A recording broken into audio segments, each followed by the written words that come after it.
स्वामी जी महाराज बचन सुना के निहाल करनगे। सारे संगतां दे चरणों में बेनती है कि भाई उस तो बाद अरदास होगी। सारे प्रोग्राम की समाप्ति आप संगतां इस तरह सज के स्वामी जी महाराज के बचन सुनने की कृपालता करो जी।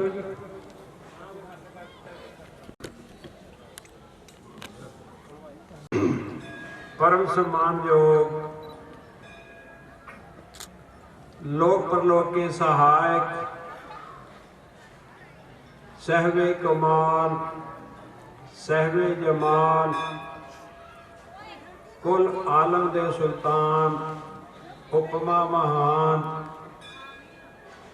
10 पातशाहियों दे आत्मक स्वरूप अलाही बाणी श्री गुरु ग्रंथ साहिब जी महाराज ते पातशाहां दी पवित्र हजूरी दे विच विराजमान सत्कारयोग साधु मंडली ते नगर निवासियों रसना करो पवित्र मनोवृत्तियां करो एकागर। बहुत ही प्यार ते सत्कार पूर्वक बोलना। वाहिगुरु जी का खालसा श्री वाहिगुरु जी की फतेह। गुरु प्यारिओ समय बहुत ही भागा वाला।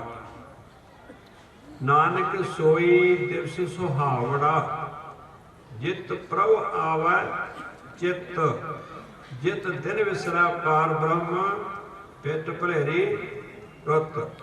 जो सानू साहिब दी मालिक दी गुरुआं दी याद आउंदी है ते ओह टाइम जिंदगी विच भागा वाला हुंदा। तुसीं बहुत नगर निवासी पुराने सत्संगी है क्योंकि तुहाडे नगर दे विच 1965 66 67 68 तक तो इत्थे रहिंदे ने। आ कुड़ियां वो पहले निक्के निक्के कमरे साडे बनाए होए ते पहले इत्थे हुंदे सी करीर ते बण ते सप्प हुंदे सी फरीअर ते मिट्टी उड़दी हुंदी सी। आ मारू इलाका सी सारा ते कच्चे राह हुंदे सीगे ते छप्परी जी रहे 2-3 साल। ते जो कमरे च बने ना जो निक्के निक्के लगते देखने तो जो नवे कमरे च पहली बार फर्श लगे असीं बैठे ऐ लगे जिवें बादशाह के महलों में जाके क्योंकि छप्पी च उठ के कमरे च गए थे। जिहड़े आदमी रोटी नहीं मिलती भुखा रहिंदा ते उहनूं खाण वास्ते रुखी मिसी जो जी मिले ना तो वह ही अमृत लगती हुंदी है। ते जिहड़ा होवे रज्जा वा उहनूं बदाम भी मूंगफली नूं लगदी। तो मेन पॉइंट तो इस वास्ते तुसीं पुराने सत्संगी हो। ये स्वामी नाथ प्रकाश जी की मंडली भी आती रही है। उन्होंने 50-50 संत होंगे लगातार महाभारत की कथा गीता की कथा रामायण की कथा ऋषियों के बारे इत्थों के अनपढ़ जो बजुर्ग सी वो बैठे सत्थां विच महापुरुषों की कथा बच्चों को सुणदे रहंदे बातां दे रूप विच ते बच्चों नूं नॉलेज हुंदी सी। ते बच्चे ने जो सुनना भीम सेन ते अर्जन आदि का संवाद ते फिर जवाका ने कहना दादा मैं भी भीम सेन बनूंगा। दादा ने कहना हाँ पुत तू भी भीम सेन बने। तो हुण कोई जानते नहीं नशे गा मरी जाते हैं। तो इस वास्ते ये सभ्यता सी साडी हिंदुस्तान की जिहदे कारण हिंदुस्तान दुनिया के अंदर स्पिरिचुअलिटी दे विच पहले नंबर पर सी। ਉਹ ਅੱਜ ਸਾਡੀ ਪ੍ਰਾਚੀਨ ਸੱਭਿਅਤਾ ਗੁਰੂ ਪੀਰਾਂ ਦੀ ਰਹਿਬਰਾਂ ਦੀ ਪੈਗੰਬਰਾਂ ਦੀ ਉਹਨੂੰ ਟੀਵੀ ਤੇ ਸੈੱਲ ਫੋਨ ਦੋਨੇ ਬਰਬਾਦ ਕਰੀ ਜਾਂਦੀ। ਘਰੇ ਇੱਕ ਸੰਗਤ ਹੈ ਬਾਹਰ ਜਾਣ ਦੀ ਲੋੜ ਹੀ ਨਹੀਂ।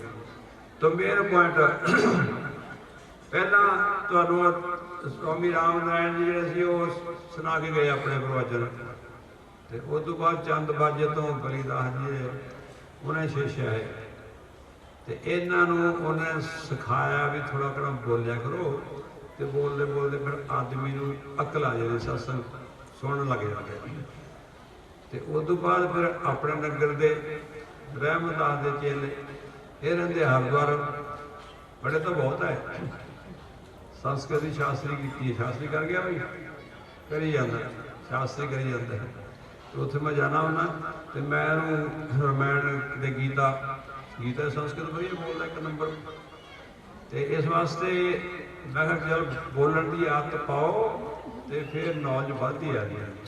ਤੇ ਫਸਟ ਟਾਈਮ ਤੁਹਾਡੇ ਨਗਰ ਦੇ ਵਿੱਚ ਬੋਲਿਆ ਤੇ ਬਹੁਤ ਵਧੀਆ ਬੋਲਿਆ, ਕਿਉਂਕਿ ਪਹਿਲੀ ਵਾਰ ਅਸੀਂ ਤਾਂ ਜਦੋਂ ਬੋਲਣ ਲੱਗੇ ਸਾਡੇ ਹੱਥ ਕੰਬਦੇ ਸੀ, ਲੱਤਾਂ ਵੀ ਕੰਬਦੀਆਂ ਸੀ, ਇਹ ਕੰਬਿਆ ਨਹੀਂ ਇਹਨਾਂ ਚੰਗਾ ਲੱਗਾ।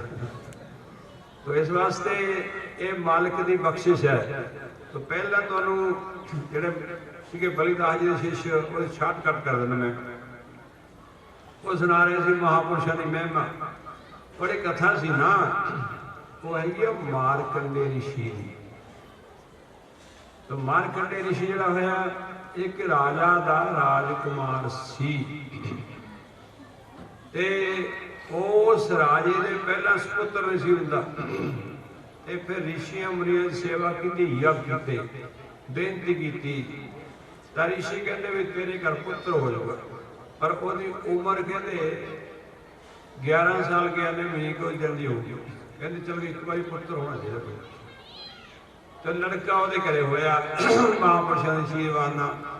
ਤੇ ਜਦੋਂ ਉਹਦੇ ਜਨਮ ਕੁੰਡਲੀ ਬਣਾਈ ਤੇ ਜਿਹੜਾ ਰਿਸ਼ੀਆਂ ਨੇ ਕਿਹਾ ਸੀ ਉਹੀ ਪੱਤਰੀ ਦੇ ਵਿੱਚ ਆ ਗਿਆ, ਉਹਦਾ ਗ੍ਰਾਮ ਮੁਤਾਬਕ ਹੋਣਾ ਹੀ ਹੈ। ਤਾਂ ਰਾਜਾ ਰਾਣੀ ਨੇ ਸੋਚਿਆ ਸੀ ਵੀ ਜੇ ਇਹਦੇ ਨਾਲ ਮੋਹ ਪਾਵਾਂਗੇ ਨਾ, ਮੋਹ ਜਿਹੜਾ ਦੁੱਖ ਦਾ ਕਾਰਨ ਆ ਦੁਨੀਆ ਦੇ ਅੰਦਰ, ਉਹ ਆ ਪਰਿਵਾਰ ਦਾ ਮੋਹ, ਅਟੈਚਮੈਂਟ, ਤੇ ਹੋਰ ਦੁਨੀਆ ਤੇ ਕੋਈ ਦੁੱਖ ਦਾ ਕਾਰਨ। ਹੁਣ ਇਹ ਦੁਨੀਆ ਤੇ ਅੱਜ ਦੇ ਦੇਖੋਗੇ ਕੰਪਿਊਟਰ ਜਿਹਾ ਹੁੰਦਾ, ਇੱਕ ਪਾਸੇ ਹੁੰਦਾ, ਇੱਕ ਪਾਸੇ ਮਰਿਆਵਾਂ ਦੇ ਲੈਣ ਹੁੰਦੀ, ਇੱਕ ਪਾਸੇ ਜਿਹੜੇ ਪੈਦਾ ਹੁੰਦੇ ਉਹਨਾਂ ਦੀ, ਉਹ ਵੀ ਨੰਬਰ ਡਿੱਗੀ ਜਾਂਦੇ, ਬਰਾਬਰ ਉਹ ਵੀ ਡਿੱਗੀ ਜਾਂਦੇ। ਤੇ 8 ਪਹਿਰਾਂ ਦੇ ਵਿੱਚ 24 ਘੰਟੇ ਵਿੱਚ ਹਜ਼ਾਰਾਂ ਆਦਮੀ ਪੈਦਾ ਹੁੰਦੇ ਤੇ ਹਜ਼ਾਰਾਂ ਹੀ ਮਰਦੇ ਆ, ਤੇ ਐਕਸੀਡੈਂਟ ਹੋ ਕੇ ਮਰ ਜਾਂਦੇ ਆ। ਤੇ ਆਪਾਂ ਸੁਣਦੇ ਆ, ਅਖਬਾਰ ਪੜ੍ਹਦੇ ਰੋਏ, ਕੋਈ ਨਹੀਂ ਹੋਇਆ। ਪਰ ਜਿਹਦੇ ਨਾਲ ਸਾਡਾ ਮੋਹ ਹੁੰਦਾ ਹੈ, ਮਮਤਾ ਹੁੰਦੀ ਹੈ, ਜਿਹਨੂੰ ਅਸੀਂ ਆਪਣਾ ਮੰਨ ਲਿਆ, ਤੇ ਜਦੋਂ ਅਚਾਨਕ ਉਹਦੀ ਖਬਰ ਸੁਣਦੇ ਆ ਨਾ, ਤੇ ਸਾਰਾ ਪਿੰਡ ਸਮਝਾਉਣ ਵਾਸਤੇ ਆਈ ਚੁੱਪ ਹੀ ਨਹੀਂ ਕਰਦੇ। ਇਸ ਵਾਸਤੇ ਮੋਹ, ਜਿਹੜਾ ਮੋਹ ਮਮਤਾ, ਉਹਦਾ ਦੁੱਖ ਹੈ। ਤੋ ਰਾਜਾ ਨੇ ਕਿਹਾ ਵੀ ਇਹ ਬੱਚੇ ਨੂੰ ਜੇ ਆਪਾਂ ਪਾਲਾਂਗੇ ਨਾ, ਰਾਜਾ ਤੇ ਰਾਣੀ ਕਹਿੰਦੇ ਵੀ ਆਪਣਾ ਹੋਊਗਾ ਮੋਹ ਇਹਦੇ ਨਾਲ, ਤੇ ਨੈਚੁਰਲ ਜਦੋਂ ਆਪਣਾ ਜੁਦਾ ਹੋ ਤੇ ਫਿਰ ਆਪਾਂ ਤੋਂ ਇਹ ਬੱਚੇ ਦੀ ਜੁਦਾਈ ਜਿਹੜੀ ਹੈ, ਮੌਤ ਉਹ ਸਹਿਣ ਨਹੀਂ ਕੀਤੀ ਜਾਂਦੀ। ਇਸ ਵਾਸਤੇ ਉਹਦੇ ਵੱਖਰਾ ਹੀ ਪਹਿਲ ਬਣਾਤਾ ਸੀਗਾ। ਤੇ ਉੱਥੇ ਜਿਹੜੀ ਸੀ ਢਾਈ, ਉਹ ਉਹਦੀ ਸੇਵਾ ਤੇ ਲਾਤੀ ਸੀ। ਤੇ ਜਦੋਂ 11ਵਾਂ ਸਾਲ ਚੜਿਆ, ਉਹ ਇੱਕ ਦਿਨ ਅੰਮ੍ਰਿਤ ਵੇਲੇ ਰੋਣ ਲੱਗ ਗਿਆ ਬੱਚੇ ਨੂੰ ਦੇਖ ਕੇ। ਜੋ ਰੋਂਦੀ ਹੈ ਤੇ ਬੱਚਾ ਕਹਿੰਦਾ ਵੀ ਮਾਤਾ ਤੂੰ ਰੋਂਦੀ ਕਿਉਂ? ਉਹ ਬੱਚਾ ਜਿਹੜਾ ਸੀ ਉਹ ਦਾਈ ਨੂੰ ਮਾਤਾ ਕਹਿੰਦਾ ਸੀ, ਉਹਦੇ ਭਾਦਾ ਵੀ ਇਹੀ ਮੇਰੀ ਮਾਂ, ਪਾਲਣਾ ਜੋ ਹੀ ਕਰਦੀ ਸੀ 24 ਘੰਟੇ, ਸੁਰਤ ਵੀ ਉਹਦੇ ਕੋਲੇ ਆਈ। ਤਾਂ ਉਹ ਕਹਿਣ ਲੱਗੀ, ਦਾਈ ਕਹਿਣ ਲੱਗੀ, ਪੁੱਤਰ ਮੈਂ ਤੇਰੀ ਮਾਤਾ ਨਹੀਂ, ਤੂੰ ਹੈ ਬਾਦਸ਼ਾਹ ਦਾ ਸੁਪੁੱਤਰ ਤੇ ਰਾਣੀ ਦਾ ਸੁਪੁੱਤਰ, ਤੇ ਆਖਰੀ ਸਾਲ ਹੈ ਤੇਰੀ ਉਮਰ ਦਾ, ਤੇ ਇੰਨੀ ਉਮਰ ਤੇਰੀ ਗ੍ਰੰਥਾਂ ਵਿੱਚ ਲਿਖੀ ਹੋਈ ਹੈ, ਹੁਣ ਇਸ ਤੋਂ ਬਾਅਦ ਤੇਰੀ ਮੌਤ ਹੋ ਜਾਣੀ। ਉਹ ਤੇਰੀ ਮੌਤ ਦਾ ਦਿਨ ਮੈਨੂੰ ਇਸ ਸਾਲ ਦਾ ਯਾਦ ਆਉਂਦਾ ਤਾਂ ਮੈਂ ਰੋ ਰਹੀ ਹਾਂ। ਉਹ ਬੱਚਾ ਹੁਣ ਮਾਤਾ ਹੀ ਕਹਿੰਦਾ ਸੀ, ਕਹਿੰਦਾ ਮਾਤਾ ਜੀ ਕੋਈ ਉਪਾਅ ਹੈਗਾ ਜਿਹਦੇ ਨਾਲ ਆਦਮੀ ਦੀ ਉਮਰ ਵੱਧ ਜਾਵੇ? ਤੇ ਉਹ ਦਾਈ ਨੇ ਕਿਹਾ ਸੀ ਉਪਾਅ ਤਾਂ ਇੱਕ ਹੈਗਾ। ਕਹਿੰਦੇ ਉਹ ਕੀ? ਕਹਿੰਦੇ ਸੰਬਦ੍ਰਿਸ਼ਟੀ ਬ੍ਰਹਮ ਗਿਆਨੀ ਮਹਾਂਪੁਰਸ਼ ਹੋਣ, ਤੇ ਜੇ ਤੂੰ ਉਹਨਾਂ ਦੀ ਸ਼ਰਨ ਵਿੱਚ ਚਲਾ ਜਾਵੇਂ, ਉਹਨਾਂ ਦੀ ਕਰੇ ਸੇਵਾ ਸਾਧੂਆਂ ਦੀ ਤੇ ਸੰਗਤ ਦੀ, ਤੇ ਮਹਾਂਪੁਰਸ਼ ਆਸ਼ੀਰਵਾਦ ਦੇ ਦੇਣ, ਤੇ ਫਿਰ ਤੇਰੀ ਉਮਰ ਵੱਧ ਸਕਦੀ ਹੈ, ਤੈਨੂੰ ਮਾਰਨ ਵਾਲਾ ਕੋਈ ਨਹੀਂ। ਸਾਧ ਵਚਨ ਅਟਲਾਦਾ ਸੀ ਪੜ੍ਹਦੇ, ਗੁਰਬਾਣੀ ਚ ਚੱਲਦਾ ਨਹੀਂ ਹੈ। ਤੋ ਮਾਲਕ ਦੀ ਐਸੀ ਬਖਸ਼ਿਸ਼ ਹੋਈ, ਉਹ ਬੱਚਾ ਚੋਰੀ ਉਹ ਦਰਵਾਜ਼ਾ ਖੋਲ ਕੇ ਬਾਹਰ ਭੱਜ ਗਿਆ। ਤੇ ਸਾਧੂਆਂ ਜਿੱਥੇ ਮਿਲਣੀ ਆਈ ਹੋਈ ਸੀ ਨਾ, ਨਗਰ ਤੋਂ ਬਾਹਰ, ਸ਼ਹਿਰ ਤੋਂ ਬਾਹਰ, ਉੱਥੇ ਸਾਧੂਆਂ ਦੀ ਸੇਵਾ ਕਰਨੀ ਸ਼ੁਰੂ ਕਰ ਦਿੱਤੀ। ਤੇ ਸਾਰੀ ਦਿਹਾੜੀ ਸਾਧੂਆਂ ਦੀ ਸੇਵਾ ਕਰੇ ਕਰੇ। ਉਹ ਜਿਹੜੀ ਦਾਈ ਸੀ ਪਾਲਣ ਵਾਲੀ, ਉਹਨੂੰ ਕਹਿੰਦਾ ਵੀ ਤੂੰ ਜਾ ਆਪਣਾ ਕੰਮ ਕਰ। ਕਹਿੰਦਾ ਮੈਂ ਤਾਂ ਇਹਨਾਂ ਦੀ ਸੇਵਾ ਕਰਨ ਤੋਂ ਸ਼ਾਂਤੀ ਮਿਲਦੀ ਹੈ, ਤੇ ਪ੍ਰਮਾਤਮਾ ਦੀ ਬੰਦਗੀ ਮਿਲਦੀ ਹੈ, ਤੇ ਜਿੱਥੋਂ ਉਮਰ ਮਿਲਦੀ ਹੈ। ਇਹ ਲੋਕ ਤੇ ਪਰਲੋਕ ਦੀ ਗਤੀ ਹੁੰਦੀ ਹੈ, ਇਸ ਲੋਕ ਦੀ ਵੀ ਗਤੀ ਹੁੰਦੀ ਹੈ, ਪਰਲੋਕ ਦੀ ਵੀ ਗਤੀ ਹੁੰਦੀ ਹੈ। ਜੇ ਸਾਡਾ ਲੋਕ ਪਰਲੋਕ ਸੁਧਰਦਾ ਹੈ, ਤੇ ਉਹ ਸਾਧ ਸੰਗਤ ਦੇ ਵਿੱਚ ਆ ਕੇ ਸੁਧਰਦਾ, ਮਾਲਕ ਦੀ ਬੰਦਗੀ ਕਰਕੇ ਸੁਧਰਦਾ। ਤੇ ਮਹਾਂਪੁਰਸ਼ ਸਾਡੇ ਲੋਕ ਤੇ ਪਰਲੋਕ ਦੇ ਸਹਾਇਕ ਹੁੰਦੇ ਆ। ਲੰਬੀ ਹਿਸਟਰੀ ਹੈ, ਤੇ ਸ਼ਾਰਟਕਟ ਮੈਂ ਉੱਧਰ ਨਹੀਂ ਜਾਂਦਾ। तो इस वास्ते मेन पॉइंट उन्हें सेवा करनी शुरू करती। सेवा करते करते अखीरला दिन आ गया जिसे असीं मौत का दिन, तो जमराज दूत आए, उन्हें महापुरुषों के चरण फड़ ले। तो महापुरुषी शिव जी के पुजारी, क्योंकि जिहड़ा संसार की रचना वो ब्रह्मा करता, पालना विष्णु करता, तो शिव जी जिहड़े है वो लै करते थे। पढ़ते एक माई जुगत वे तिन चेले, प्रवान एक संसारी एक भंडारी एक लै दी वन। तो कहणगे अंतिम समय वो शिव जी जिहड़े सी वो मौत के मालक है, वो आए ते वो जमराज दूतां ने मगर तसूर लैके पै गए। कहते वो बेवकूफा ने सरदारो, कहते जिन्हों फिर रोजाना घंटा एक्सरसाइज करनी है।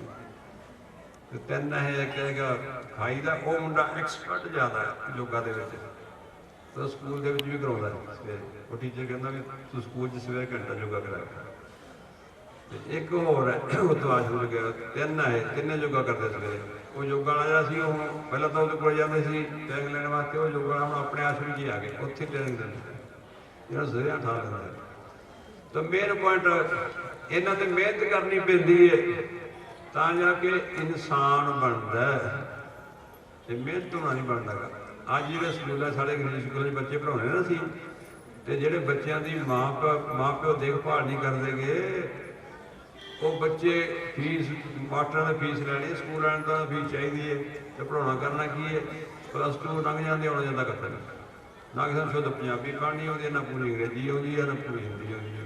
अध विचारे लोग रहते हैं, तो सरकारी स्कूल वाले तो वधिया पंजाबी पढ़ लेंगे, तो हिंदी पढ़ लेंगे। तो मेन पॉइंट वो जिथे माँ प्यो आप मेहनत करते उत्थे जाके काम बनता है।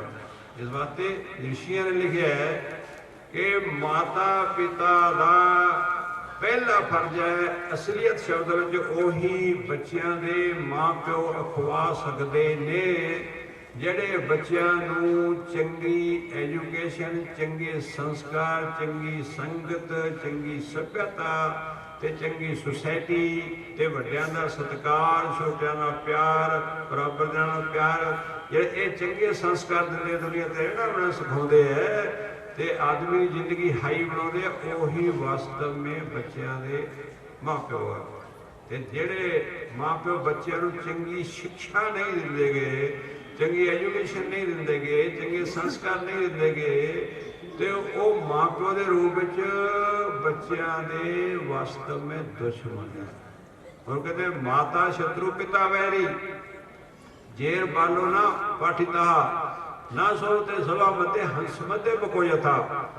ये संस्कृत श्लोक है भी वो माँ प्यो बच्चों के दुश्मन है जड़े चंगे संस्कार नहीं देते। जिस तरह बगला जरा वो भी वाइट होता है तो हंस भी वाइट होता है, पर उन्होंने करनी विच जीवी समान का फर्क है। आदमी तो है एक तो महान विद्वान है, तो हर आदमी सत्कार करता है, हर आदमी नाल प्यार करता है, हर आदमी सेवा करता है, इंसानियत सेवा वास्ते तैयार है, परोपकार करता है। एक आदमी डाके मारदा, कतलेआम करता है, तो भाव कहना अज जरा नरमा नशा चलिया चिट्टा चिट्टा खांदा है, तो नाले माँ प्यो नूं कुटदा, नाले पैसे लै जांदा। तो दसो वो भी तो इंसान ही है, देखने च दोनों बराबर खड़ा दे सोहने लगने, इक्को जिहे लगने, तो रोड की करनी में जीवन समान का फर्क है। तो इस वास्ते इंसान वो है, गुरमुख वो है, साधु वो है जिहदी करनी उच्ची है, रहनी बहनी उच्ची है, जिहड़ा आदमी सच बोलदा है, जिहड़ा आदमी झूठ नहीं बोलता। जिथे सच है उत्थे धर्म है, जिथे झूठ है उत्थे पाप है, जिथे लोभ है उत्थे काल है, जिथे क्षमा है उत्थे सारी का मालक आप है। हुण समाज करदा मैं बीबियां कहंदी बाबा बाहर टाइम लई जा कोई चलता ज़्यादा नहीं मिलता, समाज कर दिंदा। ठीक है, तो मेन पॉइंट इस वास्ते भाई ये सारा कोई धर्म ग्रंथां दे विच लिखिया होया है। तो मेन पॉइंट तो इन्होंने तुहानूं सुनाई है वाल्मीकि ऋषि की कथा। तो वाल्मीकि जी का सी ना इन्हें चौपाई बोली सी कि उल्टा नाम जपत जग जाना, वाल्मीकि पे ब्रह्म समाना। तो ब्रह्म समान हो गए। मुझे ब्रह्म समान शब्द है ना, ये देखने तो सिंपल जहा लगता है, पर यह है बहुत महान। ये गुरबाणी च भी होता है, कबीर के श्लोकां विच तो सुना देना उस बाणी चलती साढ़े पाठ चल बाणी का प्रभाव चलता रहता सवेरे कबीर के श्लोक चलते होंगे मैं बाहर तुरया फिरदा हुंदा तो एक श्लोक जो कबीर का कीमती है तो कबीर एक दिन कबीर का श्लोक पढ़ी जाता है कहता कबीर मन शीतल भया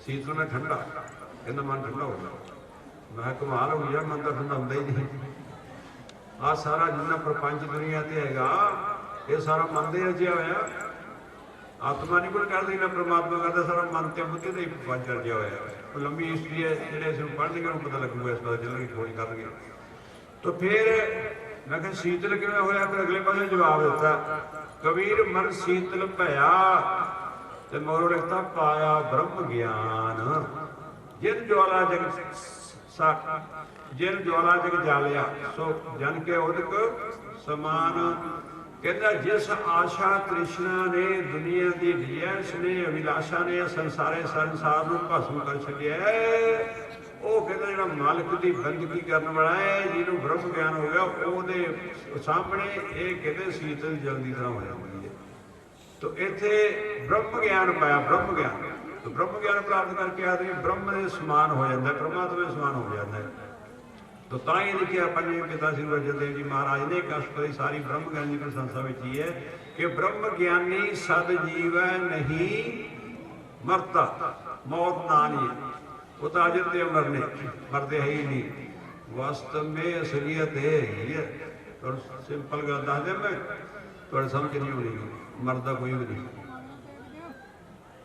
तुम कहो बाबा रोज तो मरी जाते नौजवान मरी जाते चिट्टा खा खा के तुम कभी मरदा कोई नहीं मरदी की चीज है और इसी कहते जी मौत और जो माइग्रेशन ऑफ द सोल कि जो शरीर की महर रहने के काबिल रहता आत्मा का त्याग करके नवे शरीर के चली जाती है आ शरीर सानू इत्थे मिलिया सी शरीर नहीं इत्थे तो बौड़ा पैंदा आदमी दुखी इत्थे ही हुंदा है जिन्नी देर इस शरीर नू अपना मनी फिरदा ये शरीर अपना आप नहीं ये शरीर सानू इत्थे मिलिया इन रोज देख के जोड़ना पंजे पिता श्री अर्जन देव जी कहते हैं पांच तत्व को तरल जियो जान्यो चतर सुजान जयते उपजो नानका लीता है में मान composition of the 5 elements is called life ये पंच तत्व का शरीर है पृथ्वी जल तेज वायु आकाश इन पंजा नूं इकट्ठे करके एक ढांचा बनाता काहदे वास्ते बनाया लंबी कम चलूगा जब मैं उस पास कोई सारी उदाहरणता है तो एक संक्षेप जो मैं दस देना हिंट पंजे पिता श्री अर्जन देव जी का पंजे पातशाह श्री अर्जन देव जी श्लोक का अर्थ है पहला अर्थ सुनना फिर श्लोक बोल दूंगा जो परमात्मा ने रूह की आत्मा की साड़ी आत्मा जी शरीर के बैठी जी असर शरीर चलता है जो शरीर च हैगी है तो अक्खां दिखदी कन्ना ना सुनते जवान ना बोलते शरीर के हरकत है जो आत्मा शरीर जो अलग होती है शरीर एक्शनलैस हो जाता डॉक्टर कहते डेड बॉडी है बॉडी उही है पहला अलाइव बॉडी कहते सी हुण डेड बॉडी कहता तो मेन पॉइंट वो सारी लाइफ डिपेंड करती है रूह की आत्मा ते वो साडा अपना स्वरूप है तो परमात्मा ने रूह की आत्मा की रचना की रूह है परमात्मा की अंश परमात्मा के पुत्र असीं सारे परमात्मा के पुत्र हैं मैं नहीं कहता गुरबाणी कहती है तुम कहते बाबा झूठ बोली जाते तो गुरबाणी कहती है एक पिता एक सके हम बारक कैसी भाई एक परम पिता परमात्मा के पुत्र हैं ओ कबीरे राम की अंश जस कागज पर मिटाना मंस गीता कहते मोई वंशो जीव लोके जीव होता सनातन तो लंबी हिस्ट्री है तो मेन पॉइंट ये जी आत्मा है परमात्मा की अंश है परमात्मा ने अपनी अंश आत्मा पैदा की तो हर पिता चाहता है क्योंकि साडा रियल फादर हैगा परम पिता परमात्मा जिन्हों असीं दुनिया के शरीरिक तौर पर पिता मानते हैं ये साडे शरीर नाल संबंधित पिता पिता जिहड़ा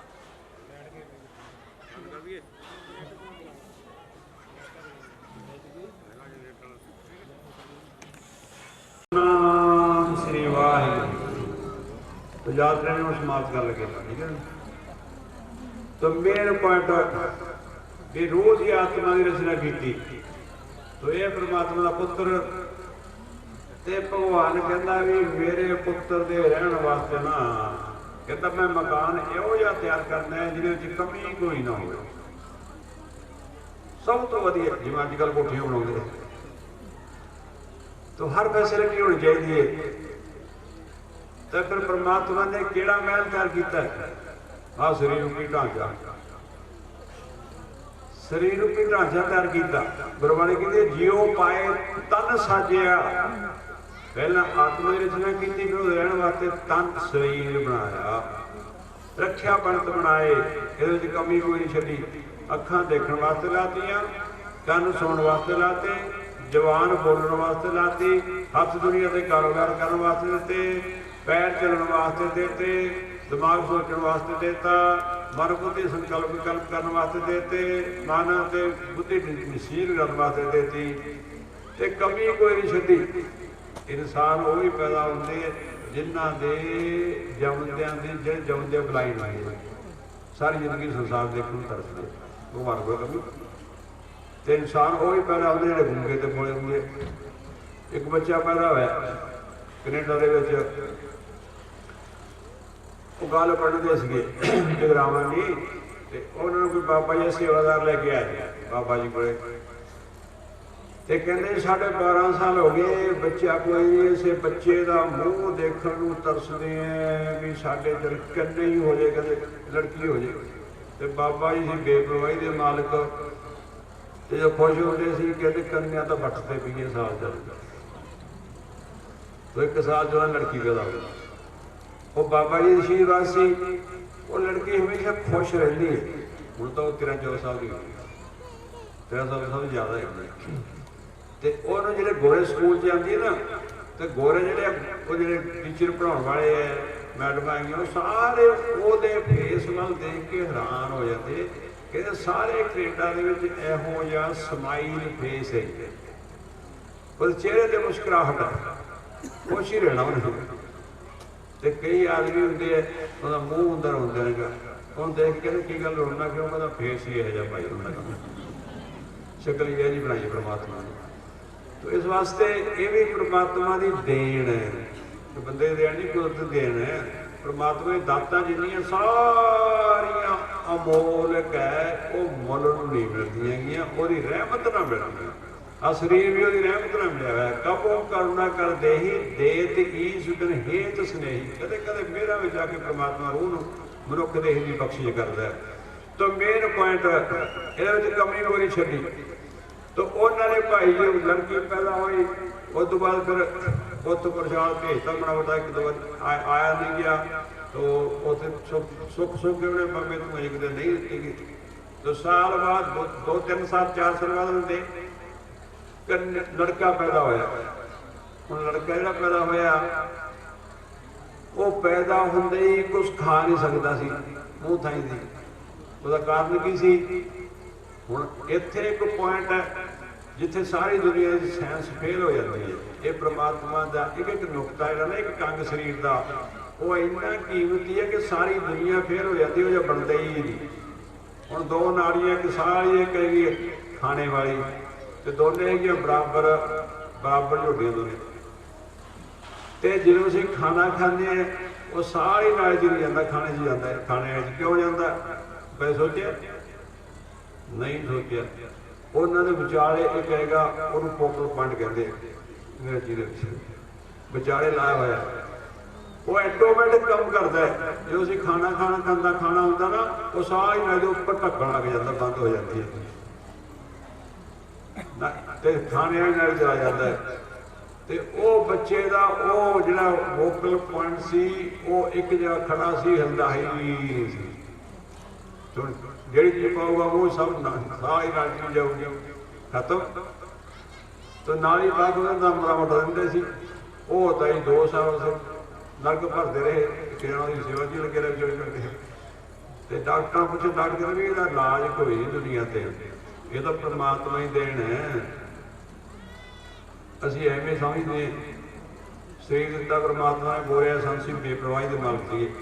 एक आदमी आ गया जट जिमीदार, जट सीधे बोल देंगे, कहता बाबा 15-20 साल हो गए तेरी सेवा करते करते, दस कहता मेरा उही गरीबी हालत कहना, ते कहता जवाकां ने उही फटे कपड़े कहता, ते वो मेरा गुआंढी है कहता साधु को जाता ही नहीं, कहता वो दुध पानी दुध पानी पा पा के बेची के कहता महल बनाई बैठा, कोठियां बनाई बैठा, कहता कारण चलता। ते दस कहता तेरी सेवा सानू की तारगी कहता, ते दिता की है मैनू कहते महापुरुषी बेपरवाही दे मालिक कहते भाई गल आई तो दूसरे दिन चला गया। वो कहते बोल रही मस्ती लै भी गुरमुखा अज तेरा काम बन गया, किन्ने पैसे चाहिए तेन उन्ने मिल गए, तेरे गुआंढी दुगने दवा दिए। कहता किमें गप मारी, कहते मेरी सही गल है, कहते साडा हैगा ना चेता, ठीक है, तो वो बहुत अमीर है, कहता पैसे उन्हें को बहुत ज्यादा है, ते कहता ओदी एक अख चली गई, वो जाके चिट्टा और चाहिए लै नहीं, कहता कि तेरी अख जी है वो कहता ओदे पा दें आप, तेन जिन्ने पैसे गए उन्ने दवा दे लै, कहता होर नकद मैं दे दे, कहता मैनू अरबां रुपया तो नहीं मैं देता, अख दे कहता बाबे दे अखे देखो, ते कहता तू कहना मैं दिता कख नहीं, वो इन्नियां कीमती चीज़ां परमात्मा दिते हुए, जब एक काम अंग जिहड़ा हैगा वो करोड़ों रुपया का, तो तू कदर ही नहीं पाउंदा, ते इन्ना कुछ दिता उहने परमात्मा ने, ते तू उहदा शुकराना कर, धन्नवाद कर। जे परमात्मा असीं धन्नवाद करिए, हे मालिक तू सानू मनुख नहीं दे के भेजिया, तो इहदे भी काबल नहीं सी। तुलसीदास जी लिखदे कहते बड़े भाग मानक तन पावा, सुर दुर्लभ सब ग्रंथन गावा, कहते साधन धाम मोक्ष कर द्वारा, पाए न जेहे तो लोक सुवारा, सो पर अतर सिर धुंधुर पछतावी, काली करमी ईश्वरी मिथ्या दोष लगाई।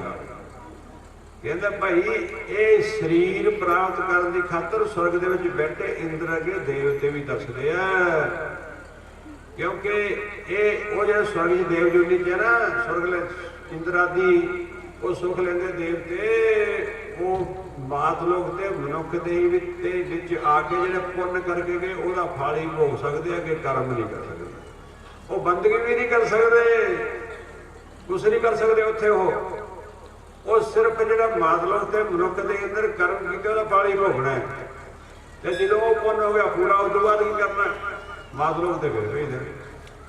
ये गुरबाणी जवाब दिंदी है, मैं नहीं दिंदा, सुनिया किते गुरबाणी का जवाब नहीं, तो सुन लो फिर। कहते वेद पकाना पुण्य पाप, धार्मिक ग्रंथ दो चीज़ा कहते कि पुण्य का पाप, किसी ने पूछा है कि अगले पासे गुरु साहब जवाब दिंदे कहते नरक सुरग का बीओ, कहते वो भाई नरक ते स्वर्ग का बीज है, आ शरीर है खेत, ते आत्मा यदि मालिक, या शरीर रूपी खेत जो जा कर्म रूपी बीज बीजते हैं, असी वो सदियां तक वढ़ते हैं। जे एक आदमी ने कहता ओ मैं मार के टंटा मुकाता हूं ठीक, वो भोलिया साइया तू ओनू की मारिया, तू तो सदियां तक पापा का पापी हो गया, नरक भोगेगा, की पता कितने बार अगले जन्म तक उन्हें मारना, ये कर्म शुरू हो गया, अजे शुरू ही होया। तो भगवान कृष्ण ने अर्जुन को क्या सी, कहते अवश्य में भोक्तव्यम कृतम कर्म शुभ शुभम, कहते हे अर्जुन कर्म करने के आदमी आजाद है, जो एक बारी कर लिया ते फिर जिथे मर्जी भज जे ओदा फल इहनूं भुगतना ही पऊगा, भोगे बिन भागे नहीं प्रलब्ध बलवान, अवश्य में भोक्तव्यम कृतम कर्म शुभ शुभम, चंगे माड़े कीते कर्म का फल भोगना ही पैंदा है। तो इस वास्ते इतने गुरबाणी गुरु सुनाया से श्री का महात्मा, गुरबाणी कहते जियो पाए तन साजिया, रख्या बंट बनाए, अखी देखा जेबा बोला, करनी सत समाए, पैरी चलना हाथी करना, दिता पहना खाए, कहते जिन रच रचिया तिसा ना जाना, अंधा अंध कमाए, जब भज्जा तो ठीक होगा घाट घड़ी न जाए, नानक गुरु नाही पद पद बिन पारना पाए। तो ये है भाई कलयुग अलग अलग युगों का महत्व सी, तो शार्टकट में समाप्त कर लगे ਤੁਹਾਡੇ ਤੁਹਾਡੇ ਸਮਝ ਵਿੱਚ ਆਉਣ ਵਾਲੀ ਕਹਾਣੀ ਸੁਣਾ ਦਿੰਦਾ ਛੋਟੀ ਜੀ, ਠੀਕ ਹੈ। तो ਹੁਣ ਕਲਯੁਗ ਇਹ ਦੁਆਪਰ ਦੇ ਐਂਡ ਵਿੱਚ ਇੱਥੇ ਸੀ ਭਗਵਾਨ ਕ੍ਰਿਸ਼ਨ ਤੇ ਪੰਜੇ ਪਾਂਡਵ, तो युधिष्ठिर का राज सी, धर्मात्मा राज सी, काजूगा च पैर नहीं रख सकता। ते एक जिमीदार ने, जट ने, एक हुण जरूरत पै गई तो उन्हें आपकी जे जमीन सी ना 2 किले वो किसी नाल दे जिमीदार नूं बह करती, बेचती। तो नाल दे जिमीदार ने खरीदी सी ते वो एक दिन हल वाह रहा सी ते हल लग गया डूंगा ते थल्ले वो फाला जिहड़ा सी तिखा जिहा उड़िया। अजकल तो फाले ही भुल गए ट्रैक्टर तो चौल बनानी पैंदी सी, वो बड़ा सारा बुनना हुंदा सी, जाके मोढे तक लिजा पैंदा सी, पंजाली आउंदी सी, सब उतों लगे। तो मेहर पट तो वो किसान ही कोई वाहुंदा सी, वो हल हरेक दे वस दा काम नहीं हुंदा, तो नहीं तो पाड़े पाई जाते सी, तो घाह फिर हो जाता है। तो मेहर पट तो उत्थे उन्हें पट के देखिया तो थल्लों पट्टिया थोड़ा जिहा होर, ये टड़ी सी तो होर पट्टी के पट्टिया, तो उत्थों एक मोहरां दी, सोने दी मोहरां दी गागर मिल गई। की मिल गई? सोना दी मोहरां दी गागर। जे आपां नूं मिल जे बन जे ना गल ते फिर वो बंद की करी। तो गागर मिल गई ते वो गागर उन्हें उत्थे ही दे के ढक्कण ते उवें ही ढकता। ते जिहड़ा जिमीदार जी कोल जमीन खरीदी सी ना ते उहदे कोल चला गया, ਉਹਨੂੰ ਕਹਿੰਦਾ ਭਰਾਵਾ मैं तेरे को खरीदी सी जमीन ते वो जो निकली सोने की गागर पई है, कड्ढी नहीं मैं उधर ही पई चल के देख ला। तो जमीन सी तेरी, वो है तेरी, क्योंकि मैं तेरे को जमीन ली है, सोने की गागर तक नहीं तो वो तू आपकी सांभ हैगी है, ईमानदारी इन्नी वो कहते सांभ आपदी। वो कहता भरावा मैं तेन धी बेच, वो जो कुछ भी सी, चाहे सोना चाहे कोला कुछ भी, वो तेरे ही हो गया, मैं तो लेना। वो कहता मैं नहीं लेंदा, वो कहता मैं नहीं लेंदा। वो दोनों लड़ी जाते। अजकल तो कौन पिछे लड़ते, तो वो कहता मैं नहीं सामभदा, वो कहता मैं नहीं सामभदा, दोनों नहीं सामभदे। कहते चलो धर्मराज युधिष्ठिर है, वो चलते हैं, फैसला कराने। दोनों जिमीदार चले गए धर्मराज युधिष्ठिर को, तो धर्मराज युधिष्ठिर को नमस्कार करके अपना सारा मसला जरा सी दसिया। हुण धर्मराज भी ससो पंच पै गया भी मैं की फैसला करा। जो सोचे पै गया तो नारद ऋषि नूं याद किया, कहता भी आ मसला आ गया अज ते ये आपां न्याय करना चाहिए, राजे का काम है, राज चूली तैं की ते राजे का धर्म सही न्याय करे, ते जे मैं गलत ना करूँगा पाप मैनूं भी लगूगा, नहीं भुगतना। राजे ने डरदे सी, भगवान राम ने कहा सी कि ऋषि तापस जिन ते दुख लही ते नरेश बिन पावक दही ही। जिस राजा के राज विच ओहदी प्रजा ऋषि मुनि गौ गरीब दुखी हुंदे है, सताया जाता गरीबां नूं, गरीबां लुट्टिया जाता है। ते उस राज का राजा हुंदा ना, राजा वो जिउंदा अग दे विच सड़दा रहिंदा ते मरण तो बाद सदियां तक नरक भोगदा। तो अजकल के राजा ने परवाह ही कोई नहीं, बाबा कहता खून दूसर लगे हुए। तो गुरबाणी पहले दस गुरु नानक देव जी ने कल घाती राजे कसाई धर्म कंकर गुडे कूड़ अमावस्या चंद्रमा की साने के जड़े, ठीक है। तो भाग पुनी को होई अंधेरे राह ना कोई। तो मेन पॉइंट है, इस अज्ञान रूपी जुर्म रूपी अंधकार के अंदर आदमी नूं निकलण वास्ते कोई सही राह नहीं लभदा। ये गुरुआं दा हुक्म है, गुरबाणी का आदेश है। तो इस वास्ते मेन पॉइंट नारद ऋषि आ गया। नारद ऋषि कहता घबराउण की लोड़ नहीं, चुप कर जाओ। युधिष्ठिर नूं कहते तेनूं फैसला करने की लोड़ नहीं। कहते हुण कलयुग आउण वाला ही है, दोनों ही कहणगे ये कहूगा मेरा, ये कहूगा मेरा, दोनों लैण पिछे लड़नगे। ते अज उही कुछ हो रहा है। तो इस वास्ते इस कलयुग के गुरबाणी जी गुरु साहब लिखते हैं, इस कलयुग में कर्म धर्म ना कोई। इस कलयुग में भाई कोई कर्म धर्म नहीं है। कारण की फिर भाई इस कलयुग खास करके इसे कलयुग गया, वो पिछले कलयुगों नहीं गया, आने वाले समय के कलयुगों कभी नहीं गया। यह कारण की है, ये कारण असीं खोजण की कोशिश नहीं करते। तो मेन पॉइंट भी सतयुग जिहड़ा हैगा उहदा जन्म है ब्राह्मण के घर का, जिहड़ा हैगा त्रेता युग उहदा जन्म हैगा भाई कुशत्री के घर का, जिहड़ा हैगा द्वापर उहदा जन्म वैश्या के घर का, जिहड़ा हैगा कलयुग इहदा जन्म है शूद्र के घर का। ते इह कलयुग कित्थे पैदा हो गया, ते गुरबाणी दसूगी। गुरबाणी कहती इस कलयुग में कर्म धर्म न कोई, कली का जन्म चंडाल के कर होई। होना सूतर के घर सी हो गया, चंडाल के घर सब तो डेंजरस है। इस वास्ते जिन्ने जुल्म अत्याचार तुसीं सुनोगे दुनिया ते अज तक नहीं होए, वो है ये जुल्म ते अत्याचार इहदे विच होणगे। ते गति की है? गति कोई है कि इस कलयुग दे विच परमात्मा की बंदगी सिमरन जिहड़ा उही आदमी नूं इत्थे भी शांति बख्श सकदा है ते अगे भी शांति बख्श सकदा है। सिर्फ परमात्मा की बंदगी करके सिमरन करके आदमी ये संसार सकदा तर सकदा है। तां ही सुखमनी साहिब दे शुरू च लिखता गुरुआं ने कि सिमरो सिमर सिमर सुख पावो, कल कलेश तन माहि मिटावो, सिमरो जास विसंबर एका नाम जपत आगणत अनेका। वेद प्राण सिमर सुधाकर कीने राम नाम एकाकर किनका एक जी विसावा का की महिमा घड़ी नहावा कंखी एक दर्श तुहारो नानक संग मोहि उदारो। तो राम का नाम आएगा, परमात्मा ना आएगा। ताई नौवें पासे कहते ने राम सिमर है तेरा काज है, माया को संग त्याग प्रभु जो की शरण लाग जो सुख मांगते झूठा सब साज है। राम सिमर है तेरा काज है, सुपने धन जो पछाण कायो प्रकर्तमान बारू भीत जैसे वसुता को राज है।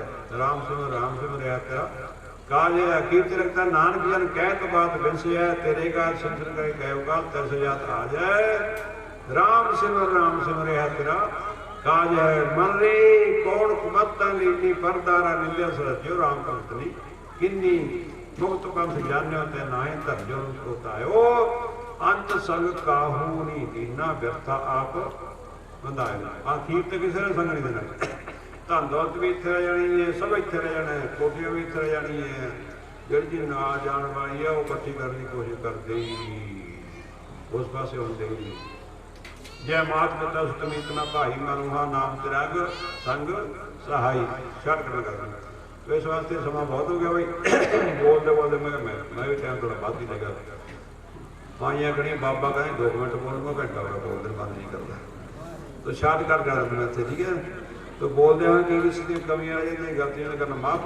बाकी रहमदास जी क्योंकि अज इश्तिहार बनाया गया भी श्री शेखर संत बाबा करनैल दास जी महापुरुष उन्होंने बरसी, एक सेवादास जी की बरसी, एक संत रामदास जी जिथे हुए इन्हें समाध बनी हुई है।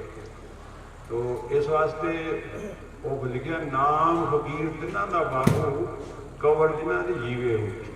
कहते उन्होंने नाम फकीर है जिन्हें मरण तो बाद उन्होंने कबर भी हुई निशानी समाधि बनी हुई है। तो किन्ना चलो गया इन्होंने होया अजे तक अपन याद रखते उन्होंने नाते साधु महात्मा इतने हुए रोटियां बनी हुई। तो मेन पॉइंट जो परमात्मा की बंदगी करने वाले होंगे वो हमेशा वास्ते अजर अमर होंगे। तो एक उन्होंने जिन्हें वर्षे कहते कट्ठियां बनाने भाई इस वास्ते महापुरुष याद जब एकत्र होंगे। तो महापुरुष जोड़े वो दयाल गुरपाल ने रहमत दाते ने जो सारी दुनिया मालक परम पिता परमात्मा वो करते बंदगी के सिफत सलाह। तो परमात्मा है दयालु कृपालु मेहरा के दाते वो बख्शिश करने वास्ते तैयार ने। तो साड़ियाँ मनोकामना सारे ने भाई परमात्मा पूर्ण करे। तो इस कलयुग के कलयुग दियाँ हवावां तो जुल्मां तो अत्याचारों तो बचाने की खातर अपने नाम की दात देवे ते अपनी शरण देवे ताकि संस्कार जो जीव अंदर रहते रहते वो बंदगी करके असीं सिफ सलाह करके कोई खट सकीए। प्राणी तो आया लाहा लैन लगा कि तो फकड़े सब उगली चली रैन तो आया सफल ताहू को गणिया जस रसन हरा रस बनिया। आए बाहर साधु की संगे अंदर नाम त्यौहार रंगे आओ सो जन नाम राता जब को ध्यान में आवता एक का आवन फिर जो न आया नानक घर का दर्श जमाया। तो मेन पॉइंट आदमी सफलता ही है जैसी मालक की करिए बंदगी। तो ये सलाह नहीं करते मनुख जही विच आए हुए हैं। तो फिर श्रीमद भागवत पुराण वाले ने कहता भाई एक सिंगा तो ते पूछ तो बगैर भी पशु होते देखिए कहते सिंगा ते पूछ तो बगैर 2 पाए पशु 2 पैर वाले पशु। तो गुरबाणी कहती है आवन आए श्रेष्ठ में बिन बूझे पशु ढोर। जेडे मनुख दे विच आ गए ਪਰ ਨਾ ਪ੍ਰਮਾਤਮਾ ਦੀ ਬੰਦਗੀ ਕੀਤੀ, ਨਾ ਸਤਸੰਗ ਕੀਤਾ, ਨਾ ਆਤਮਾ ਦੇ ਬਾਰੇ ਜਾਣਿਆ, ਨਾ ਪ੍ਰਮਾਤਮਾ ਦੇ ਬਾਰੇ ਜਾਣਿਆ। ਦੁਨੀਆ ਤੇ ਆਉਣ ਦਾ ਲਕਸ਼ ਕੀ ਹੈ ਇਸ ਮਨੁੱਖ ਦੇ ਹੀ, ਤੇ ਉਸ ਨੂੰ ਅੰਡਰਸਟੈਂਡ ਕਰਨ ਦੀ ਕੋਸ਼ਿਸ਼ ਹੀ ਨਹੀਂ ਕੀਤੀ। ਉਹ ਰਾਹ ਤੇ ਚੱਲੇ ਤੇ ਫਿਰ ਪਸ਼ੂ ਆ, ਸਾਡੇ ਵਿੱਚ ਕੋਈ ਫਰਕ ਨਹੀਂ ਵੀ ਪਸ਼ੂ ਵੀ ਸਾਡੇ ਨਾਲ ਚੱਲ ਗਏ ਹੈ। ਤੋ ਇਹਦੇ ਸ਼ਬਦ ਦੇ ਕੇ ਮੰਗਦੇ ਮਾਫੀ। ਸਾਰੇ ਬੜੇ ਪਿਆਰ ਤੇ ਸਤਿਕਾਰ ਪੂਰਵਕ ਬੋਲਾਂ। ਵਾਹਿਗੁਰੂ ਜੀ ਕਾ ਖਾਲਸਾ ਸ੍ਰੀ ਵਾਹਿਗੁਰੂ ਜੀ ਕੀ ਫਤਿਹ। स्वामी महाराज ने मारकंडे ऋषि के जीवन बारे, वाल्मीकि ऋषि बारे गुरबाणी के विचों बड़ा संगतां नूं 40 मिनट वास्ते निहाल किया। हुण एक दो बेनतियां, उस तो बाद आनंद साहब जी का पाठ होगा, फिर संपूर्णता की अरदास होगी। आप सर्वत संगतां के चरणों में बेनती है कि सारिया संगतां ने भाई अरदास में शामिल होकर गुरु महाराज की देग लैके फिर जाना, क्योंकि बाबा रहमदास जी ने बड़ा सोहना प्रबंध किया। संगतां से बड़ा सोहना सुबह तो लैके लंगर चल रहा। पहली बेनती है कि 1 मार्च नूं दिन सोमवार विवेक आश्रम मौड़ मंडी, जिथे कि बाबा जी ने आश्रम बनाया सी, स्वामी हरिदास जी हुए आ, फिर बाबा ज्ञानदास जी आप दा इलाका, क्योंकि जेतों दे विच रहे बाबा ज्ञानदास जी चंगी तरह जानते हो। उन्हां दी बरसी सतगुरु महाराज की बरसी 1 मार्च दिन सोमवार विवेक आश्रम मौड़ मंडी, जिथे कि हुण स्वामी जी महाराज ने संत स्वामी राम नारायण जी की ड्यूटी लाई है, वो असीं सेवा कर रहे हैं, उत्थे मनाई जानी है। जिहड़ियां संगतां भाई पहुँच सकदियां उत्थे जरूर पहुँचण।